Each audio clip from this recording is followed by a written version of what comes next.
Okay, Gemini, this is for you. Ngayon ay February 3, 2026. Gemini, tingnan natin ang mga pagbabagong naganap sa buhay mo, sa sitwasyon mo, at mga paparating na messages. Okay, Gemini, this is for you. Ito ay mamaya natin bubuksan. Ito ay mahalaga para sa'yo. Okay, Gemini. Tingnan natin muna mga naunang sitwasyon ninyo, guys. At ano ba ang nangyari? At paparating sa yung message na dapat mong malaman para magkaroon ka ng idea. Hihingi tayo ng message sa inyong mga guides. Okay. I need 4 messages dito. Uy. Sa mga nagdaan ninyo. Okay.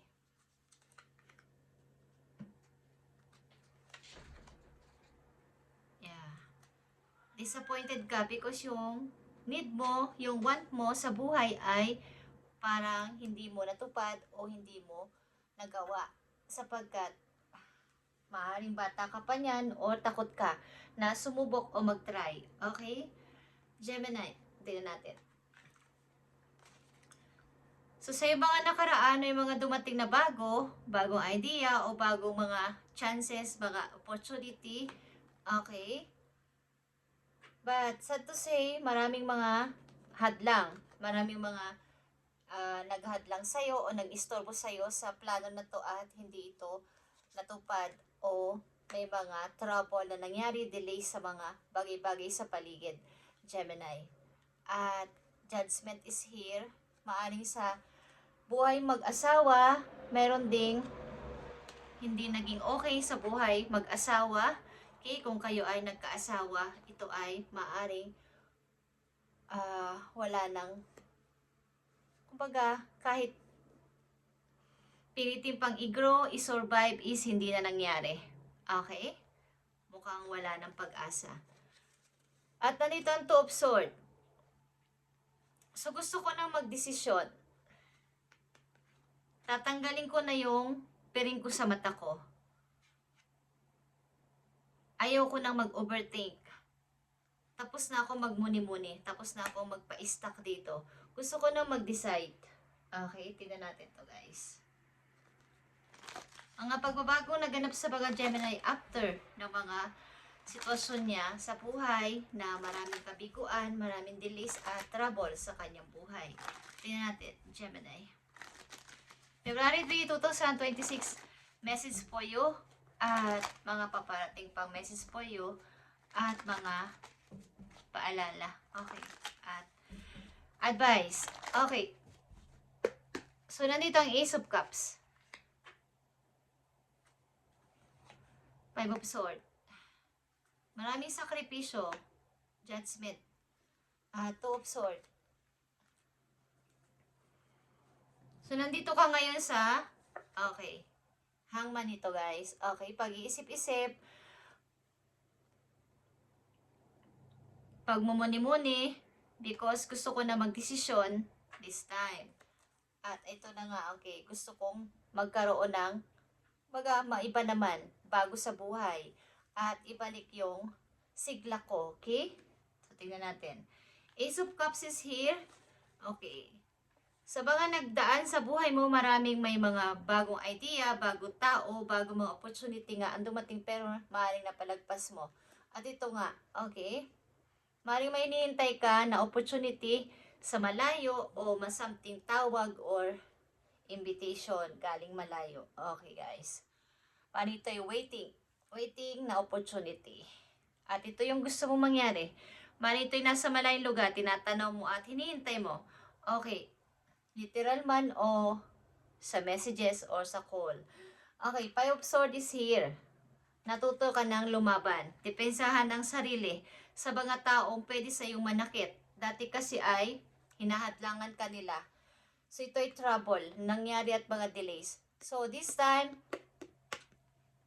nandito na ako. Okay? Gusto ko nang protektahan ng aking sarili. Stand your ground, Gemini, this time. 7 of Wands is here. Sa mga pwede sa iyong manakit, again. At ito ay tagumpay. Nandito ka na sa, ang ilan sa inyo sa tatagumpay na sa buhay. Maaaring maganda ang work, magandang pasok ng money, At nawawala-wala na ang mga bagahe sa buhay, problema, ibig ko sabihin. So, depend yourself. Okay? Depensahan mo. Okay, judgment is here. Natapos na. Kasal maybe, marriage or something. Kinakasama or kasal kayo. Is ito ka, King of Pentacles. Maaaring nanatili kayong single sa ngayon or nakafocus kayo sa work. Ilan sa inyo ay negosyante, ilan sa inyo ay, like I said, okay sa trabaho. At maaaring naghihintay ng tao makakasama sa buhay in the near future. Okay. So, andito ang Two of Swords. Yeah.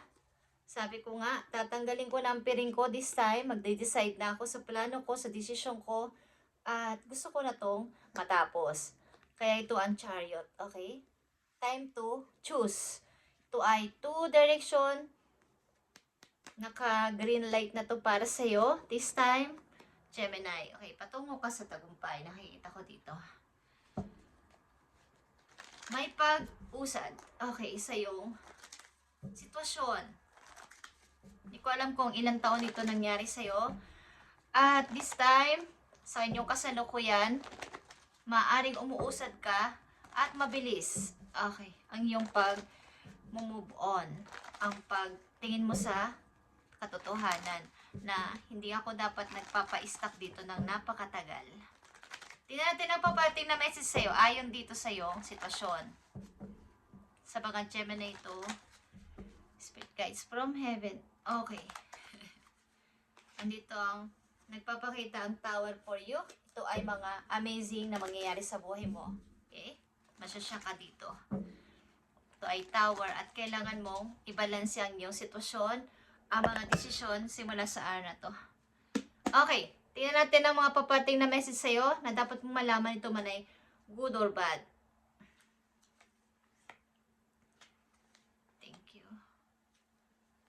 Okay, guys. Ten of Cups is here. Tagumpay sa buhay, like I said. Okay, Seven of Wands. Patuloy mong pinaglalaban ang sarili mo sa lahat. Okay, andito ako. Tuloy-tuloy sa pagpipray, sa pagme-meditate, at pag-depend sa sarili. Depensahan mo ang sarili mo, protection mo ang sarili mo kung kinakailangan.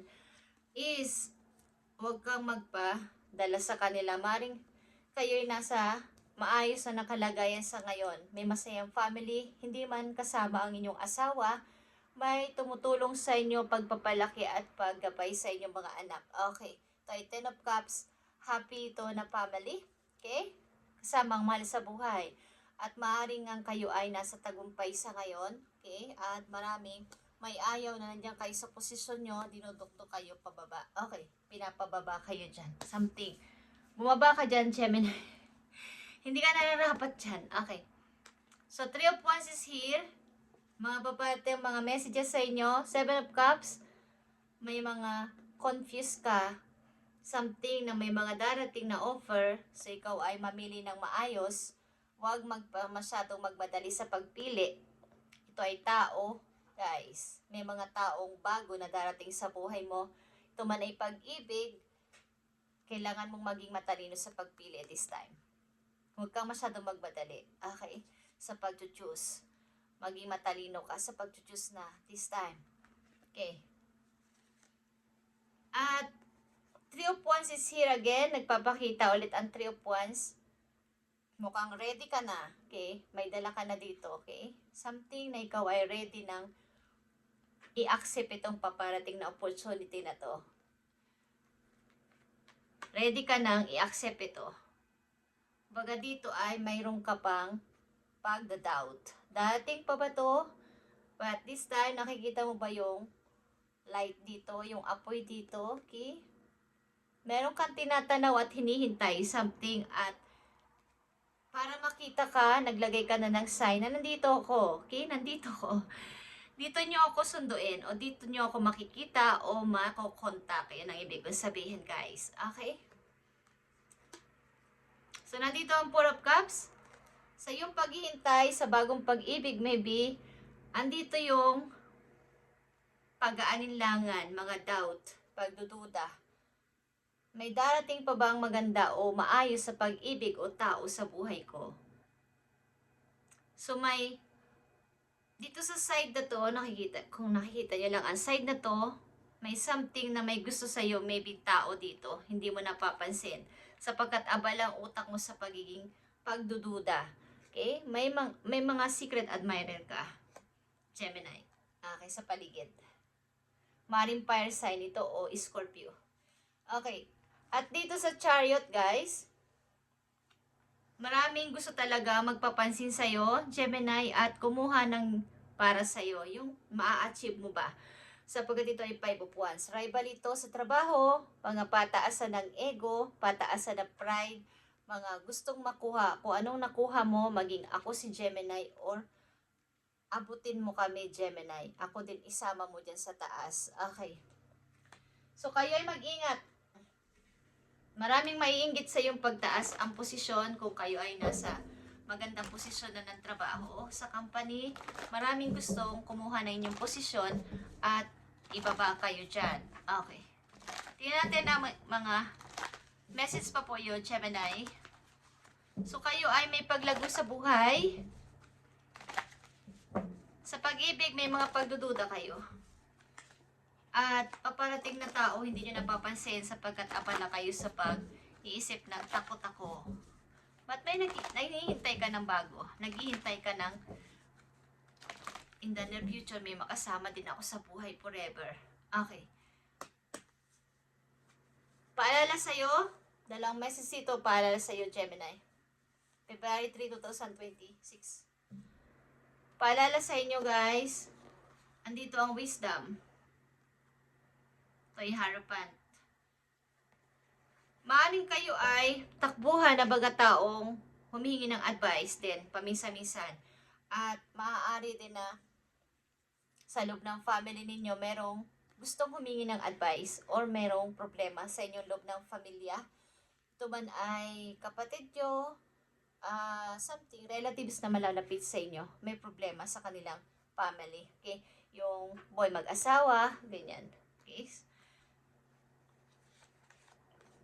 So, kailangan mo paminsan-minsan ito ay rest and rejuvenate. Iwasan mong maging magulang iyong paligid o isip. Literal man na magulang yung paligid or ang iyong isip. Ito ang iwasan mo. At kailangan mo mag-meditate, mag-pray. Pag nararamdaman mo parang gulong-gulo ka na at nahihirapan sa paligid mo. Okay? Sa inyong mga taong nakapalibot sa inyo. Kailangan mo lang ay meditate at something rest. Okay. At mahalagang message po yo. Gemini, breaking trail is here. A breakthrough is at hand. Huwag mong pabayaan na may humadlang sa iyong plano, sa iyong tagumpay. Tanggalin mo yan. Okay, parang nagtatanggal ka lang ng mga damo sa dadaanan mo para walang sagabal sa mga dadaanan mo, okay? Ikaw ang makakapag-alis niyan. Kaya mo yan, Gemini, okay? Baga may mga sagabal. Kung noon, mga nakaraang taon, maraming nang abala sa'yo, kaya hindi mo natupad ang gusto mo, this time, gawin mo na ang nararapat. Tanggalin mo sila sa buhay mo. Okay? Kung sakasakali. At last message po you, okay? Galing sa yung spirit animals. Okay, guys, tingnan natin, Gemini. February 3, 2026. Nagtatagumpay o tagumpay ka na sa buhay. So, ikaw ay maging maingat, saan mo ang sarili mo, protect yourself. Protect yourself. Huwag mong sayangin ito. Okay, Gemini, nakikita mo tong lion, control. Maaari ding involved ka sa Leo energy, tumanay friend mo or mga kasama sa trabaho. So if you have moderate aggressive impulse, this is an invitation to control your temper. Okay. So kayo ay maaaring sa paligid niyo, sa trabaho man yan o sa inyong mga kilala sa paligid is maaaring nagpapasakit ang ulo sa inyo at kayo ay maaaring pwede nang magalit, pero control your temper, okay? Gemini, you are encouraged to explore how to express your needs or thoughts more openly and constructively to reduce your level of frustration. Okay. Kailangan ay kontrolin ninyo ang inyong galit at inis kung medyo nakakainis ang paligid at mga tao sa inyong mga involved sa buhay ninyo is konting control. Katulad na lion, okay? Control is here. Yan ang inyong tandaan. Thank you, Gemini, and God bless sa inyong lahat, guys. At ipagpatuloy mo to at huwag kang pumayag na maibaba ka nila ulit sa iyong kinalalagyan sa ngayon. Kung kayo nagtatagumpay na sa buhay, umaayos na ang buhay, huwag nyo silang pabayaang makapasok ulit sa inyong nasasakupan, guys. Okay, sa inyong nasasakupan, sa inyong kaharian. Okay, Gemini, thank you and God bless sa inyong lahat, guys.